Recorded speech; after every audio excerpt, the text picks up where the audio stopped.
The Bentley Boys were, naturally, by the fact they could afford big Bentley motor cars, well-to-do. Often from aristocratic families. They were people who were known in society. They were society figures. They were photographed in their white tie and tails, leaving expensive functions in London. So they saw driving and racing their Bentleys as just an extension of what they did. And in those days, of course, the serious approach to racing that we see today wasn't quite the same thing. These guys would drive from London, leave their expensive homes in London, drive down to Leeds Castle during the days when the Honourable Dorothy Paget was the team sponsor. She lived in Leeds Castle in Kent. They'd drive to Leeds Castle, have a big party, drive over, get the boat across the channel, drive down to Le Mans, have a race, win, come back and have another party. So this was just part of their life. They weren't professional drivers, they did it for fun.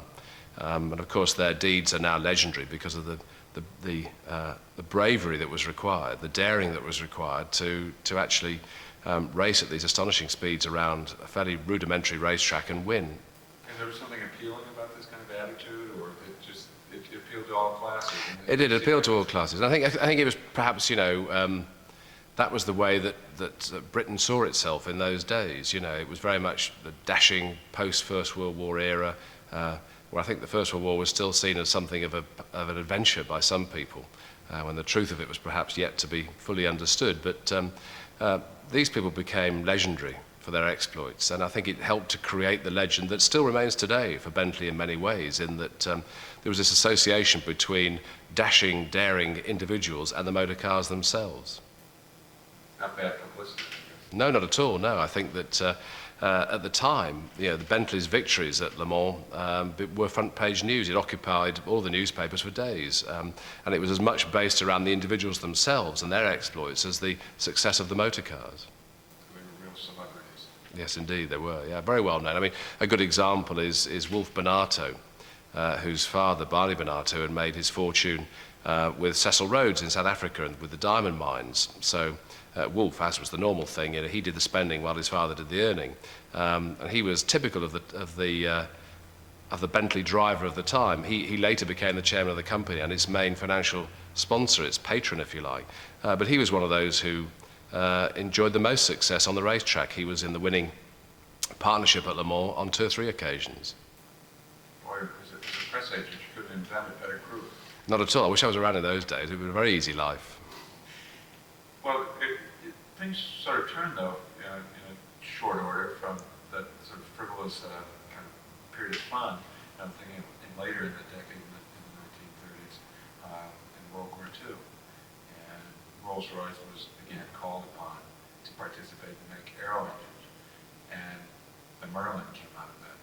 How important was the Merlin, and how did that come about?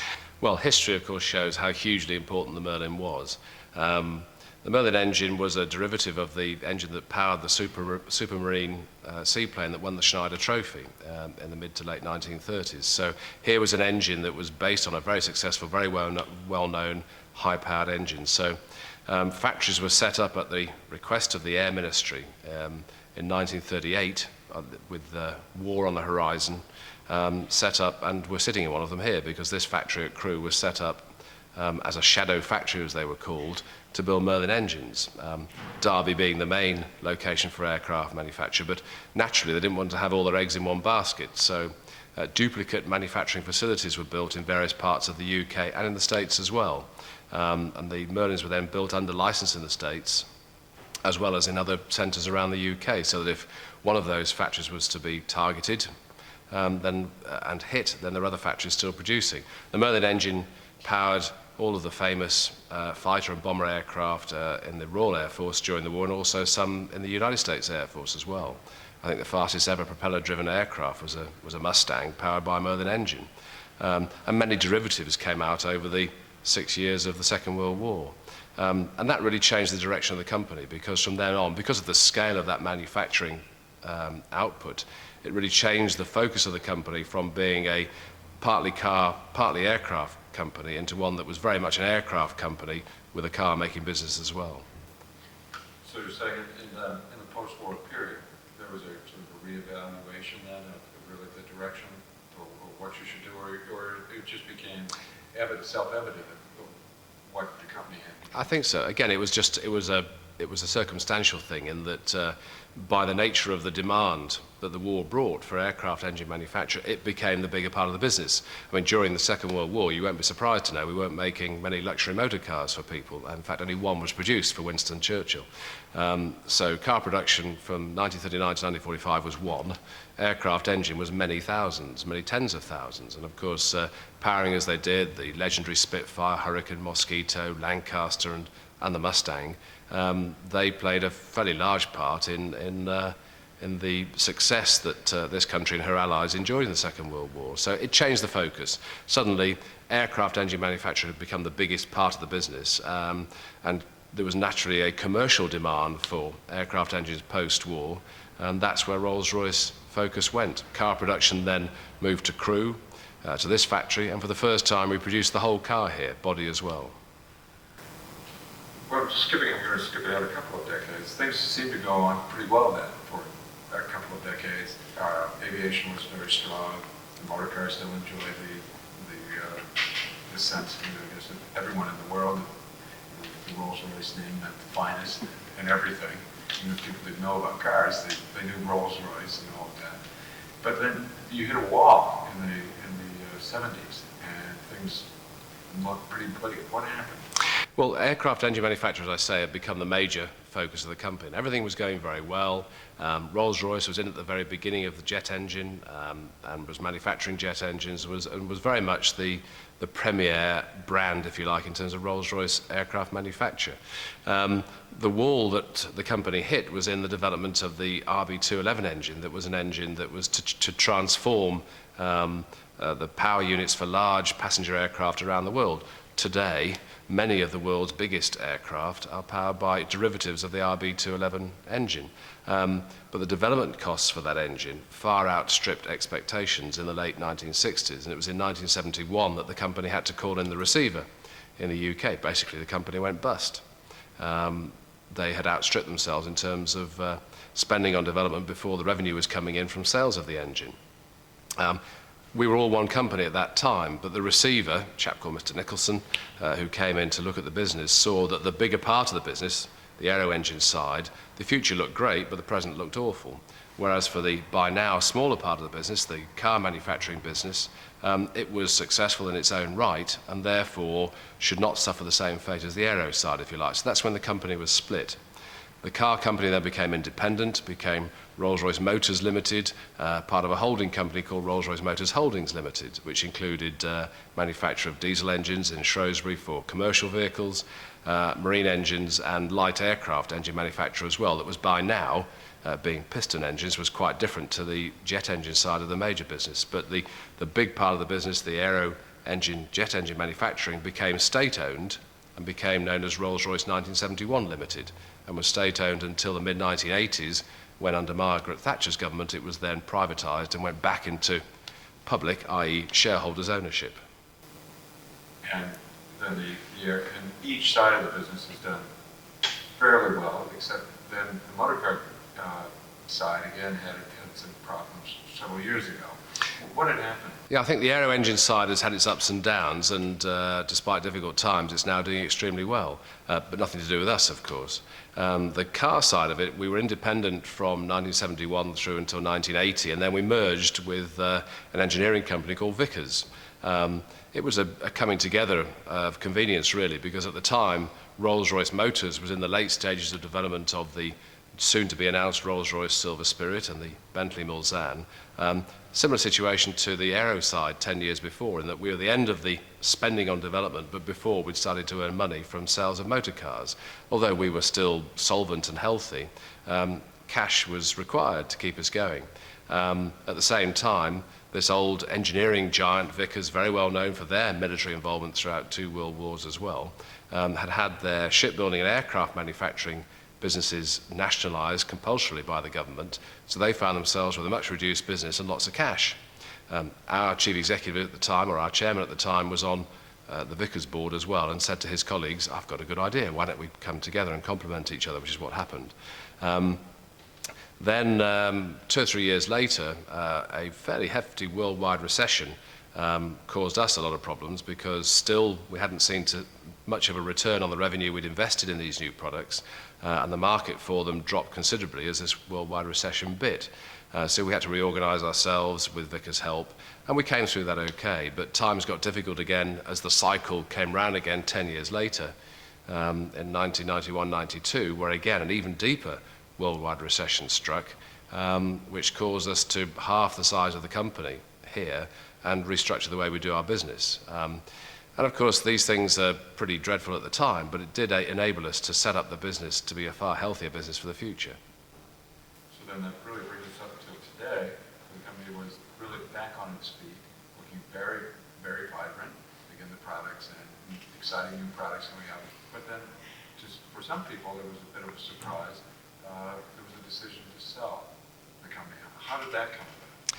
Well, I think, as I say, we'd worked our way out of the difficulties of the early 1990s, having restructured the company on a much smaller base in terms of the number of employees. We'd reduced the break-even level considerably, more than halved it, by taking out a lot of those activities which were not key to our business. We looked at the business very carefully and saw that there were some things that were very important to our customer, critical to our customer in terms of the way the car was made. Naturally, the customer would want to know that the hides were hand selected by our craftsmen here and made into seats here, that the wood veneers that come from American walnut trees were hand-picked and made into dashboards here. They'd want to know the car was put together by hand here and painted by hand here in Crewe. What they weren't terribly interested in was where our handbooks were printed, or who swept the corridors at night, or who maintained the computer system. Well, before 1991, all of that was done here by our own full-time employees. But what we did as part of the rationalization in the early 1990s was take out a lot of that fixed cost out of the business as subcontracted. And then we're able to then lower your costs and Outsourcing was the word I was looking for. We outsourced a lot of those non-core activities, which meant we were a much, in modern speak, leaner business as we went into the mid to late 1990s. What we successfully did then was take ourselves back from break-even level back into profit gradually. Over the last few years prior to the company being put up for sale, which I'll come to in a second, we managed to increase our market share, increase our retail sales, and increase our profitability year on year, which, considering this is at the tail end of a 14 to 17 year life of a product, is quite a good performance. So we came to the end of 1997 as a company that was about to launch new motor cars, had successfully completed a £40 million transformation of the company here at Crewe. We were in a very healthy position, looking forward to an even healthier year in 1998 with a new Rolls-Royce and a new Bentley to be introduced.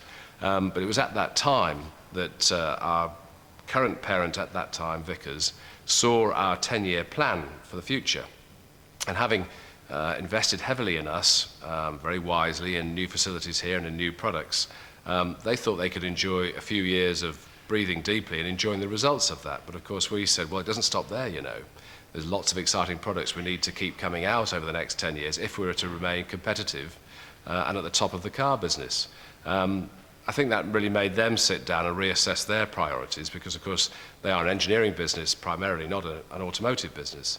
And they had a choice, and the choice was either to invest in Rolls-Royce and Bentley to the degree that we had suggested and starve their other businesses of injections of cash, or sell Rolls-Royce and go back to concentrating on their core businesses in the engineering sector.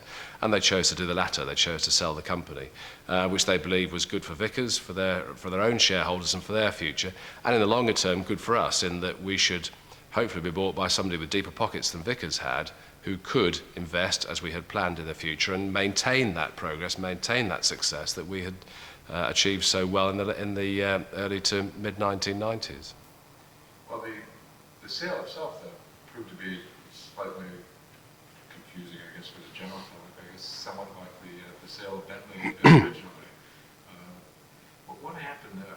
How did that sort of come about? And it's not quite sorted out yet, I guess. Well, I think it is as far as it can be for a few years, and I'll explain that if I may. But having put the company up for sale, of course, it was unusual, and this was a very public sale. Vickers chose to take that route because they felt that would give them the maximum leverage to gain the maximum return for their shareholders. They set out to achieve two things: a return for their shareholders and the best future for Rolls-Royce and Bentley. To many people, there was always only ever going to be one company that would buy us, and that would be BMW. We had very publicly given a contract to BMW to develop with us and supply for us engines for the new Rolls-Royce Silver Seraph and the Bentley Arnage that were brought out in early 1998. So many people assumed it was a foregone conclusion that if ever the company was to be sold, and we'd refuted rumours that it was to be for years, that BMW would be the buyers. We knew all along that in this eventuality there'd be a lot of interest because we are quite well known, and we're a business that were doing well and making money. And we'd spent all the money here that we needed to spend. So we were not a business that needed rescuing. We were a business that was in very good shape and looking forward to an exciting future. So perhaps to the surprise of many people, but not to us, there were a number of parties interested in buying the company. As I said, unusually, this is all being carried out in public. So whilst there was probably nothing too drawn out about the process in terms of the time it took, the fact that this was all happening in the public's eye meant that it seemed like a long time. It certainly did to us, as we were sitting in the eye of the storm that was going around us. So yeah, it was a fairly confusing situation, especially when, surprise, surprise, along came Volkswagen, who not only matched but exceeded the amount of money that BMW had offered. Not surprisingly, shareholders at Vickers chose to take the greater sum, so the company was sold to Volkswagen. It didn't finish there, of course, because Rolls-Royce PLC, as it was now known, the bigger aero engine company, held the rights to the name Rolls-Royce and to the name badge you see on the front of the motor car, the interlinked R. That was natural because, particularly under government ownership, you couldn't have a situation where a government-owned, a nationally owned aero engine business had its trademarks owned by a little car company in Cheshire. So the rights to the name went with the aero engine company, even though we'd started in the first place making motor cars, and they were licensed without charge in perpetuity to us here at Crewe to make motor cars. Well, Rolls-Royce had always indicated their preference was for BMW, so when the car company was sold to Volkswagen, the name didn't automatically go with it. And everybody knew that. Volkswagen knew that, we knew that, everybody else knew that. And Volkswagen, I think, would have taken whatever steps was necessary to arrive at a conclusion with Rolls-Royce to get ownership of the name. But it might have taken a couple of years. At the same time, of course, BMW, having not bought the company, gave notice, as they said they would, to withdraw the supply of engines after 12 months, which again is something that Volkswagen could have made arrangements to replace in due course. The important fact that they hadn't had the opportunity to consider before that, because of course they couldn't talk to us before that legally, was that in our business, that sort of uncertainty drives people away. Customers, buyers of Rolls-Royce and Bentley motor cars don't need a Rolls-Royce or a Bentley. They have 5.9 luxury motor cars anyway, so it's not as though they need to have their Rolls-Royce or their Bentley to get from A to B. So in this uncertain situation, the likelihood was that many people would just leave it for a while. And of course, when you enjoy a loyalty rating as we do, as high as 80%, if 80% of your customers just leave it for a while, that can be fairly damaging. Volkswagen, to their credit, immediately recognized this and said, okay, we've got to find a quick solution to settle down this uncertainty. They sat down with BMW and with Rolls-Royce PLC and said, how can we sort this out? And the arrangement was, therefore, that the engine deal would be reinstated, that we'd have that continuity of supply of engines for the Silver Seraph and the Bentley Arnage for the life of the vehicles, in exchange for the Rolls-Royce name going to BMW after the 1st of January 2003. So it is all settled, but of course there's always going to remain that uncertainty as long as people don't know what BMW are going to do with the Rolls-Royce brand, the Rolls-Royce mark, after 2003. So on paper it's settled, but in people's minds it isn't, of course. So that's where there will always be some uncertainty about Rolls-Royce, at least until the 1st of January 2003. But as far as Bentley's concerned, it stays here at Crewe. We now know that Volkswagen are going to invest over £500 million in helping us develop new and exciting products for the future. So the Bentley mark is assured. Crewe is assured as a manufacturing facility for fine motor cars. What is less assured or less known is the future of Rolls-Royce after 2003. And of course, we don't know the answer to that because we don't own the brand. It's licensed back to us until then, but it's owned by BMW now.